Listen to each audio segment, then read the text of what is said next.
savoir-faire d'exception aussi dans cette bonne région qui est celui des staffeurs. C'est bien ça dont tu veux nous parler, Nathalie. Exactement, Laurent. Ce matin, je vais vous présenter une technique de décoration à base de plâtre qu'on appelle le staff. Ça consiste à mélanger du plâtre, de la fibre végétale et de l'eau. On va obtenir une pâte qu'on va mouler et réaliser des décors d'une finesse incroyable, comme cette corniche qui trouvera sa place sur un portour de plafond. Direction la Colle-sur-Loup, à la rencontre d'Axel, qui est à la tête d'une des plus anciennes stafferie de France.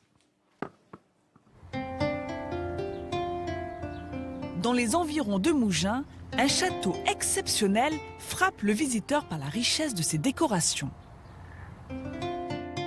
Plafond en bois sculpté, ornements des fenêtres, voûtes d'arêtes, autant d'éléments qui façonnent un décor somptueux.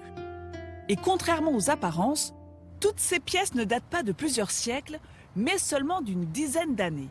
Car ici, tout est fait en staff, un mélange de plâtre et de résine.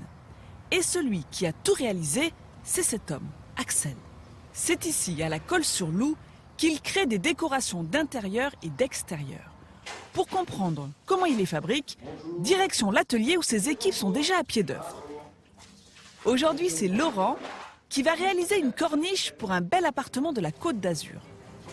Et tout commence par la préparation du plâtre.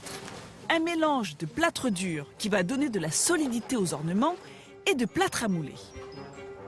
Une fois mené à la texture souhaitée, Laurent va progressivement remplir le moule à l'aide d'une brosse pour réaliser la première couche que l'on appelle l'imprimé. Avec un pinceau, il repasse en profondeur dans le moule pour chasser toutes les bulles d'air. Il peut ensuite poser une fibre végétale à base de chanvre que l'on appelle la filasse. J'applique la filasse c'est ce qui sert à rigidifier la corniche, c'est ce qui fait la solidité de la corniche. Pour pouvoir avoir un beau morceau bien solide, on est obligé de mettre de la filasse. La filasse est ensuite recouverte d'une seconde couche de plâtre. Il ne reste alors plus qu'à lisser les bords et laisser sécher.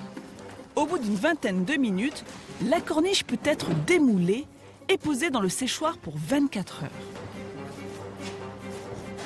Puis vient l'étape des finitions. Soigneusement, chaque ornement est retravaillé pour éliminer tous les défauts qui subsistent. But de l'opération, créer une corniche parfaite qui servira de modèle au moule final. Avec ce moule, on va pouvoir reproduire à l'infini les pièces exactement parfaites qui vont être après posées sur place sur le chantier. Car Axel travaille actuellement sur un chantier exceptionnel. À l'intérieur de cet appartement en travaux, un plafond ornementé vieux de 2 siècles a été découvert caché par un faux plafond. Un véritable trésor qu'Axel et ses employés restaurent avec soin et passion.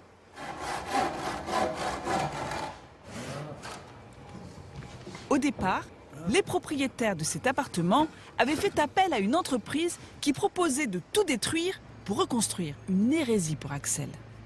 C'est comme trouver des ruines romaines sous une route et puis derrière de les recouvrir de béton. On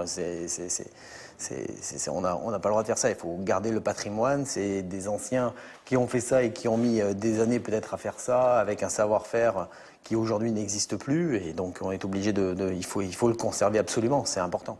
De toute sa carrière, Axel n'a jamais eu à restaurer des plafonds aussi vieux. Alors, il ne résiste pas à la tentation de monter sur l'échafaudage pour admirer le travail de plus près. L'ornement, il avait été cloué plus que collé, ou alors après, il faisait ça avec de la colle d'os ou de la colle de lapin. Et c'est toujours avec émerveillement qu'il regarde ce savoir-faire vieux de 200 ans. C'est fantastique, là on en apprend tous les jours, c'est une source de savoir, c'est juste voir le travail tel que ça avait été fait, avec les plans de joint, c'est fantastique. Et c'est grâce à son expertise et à son savoir-faire qu'Axel a été amené à travailler sur ce château. Pendant 10 ans, il a contribué à en faire un des édifices les plus somptueux de la région, car dans chaque pièce, le staff a été mis à l'honneur. Comme dans ce salon, avec un plafond d'une exceptionnelle beauté, ou encore dans cette salle de bain décorée de moulures argentées. Et lorsqu'il revient ici, Axel ne peut s'empêcher de penser avec fierté qu'il a peut-être contribué à perpétuer l'histoire de la stafferie. Ça remplit d'émotions parce qu'il y a un calme, une sérénité et on a l'impression un petit peu de construire l'histoire parce que je pense que cet ouvrage, dans 200 ans, 300 ans, il sera toujours là, quoi. Je pense que derrière, les générations à venir, quand elles viendront ici, elles auront autant d'émotions qu'aujourd'hui. Donc il y a quelque chose qui est absolument magique, quoi. La stafferie ornera encore de longues années les plus belles bâtisses de la région grâce aux mains expertes d'Axel et de son équipe.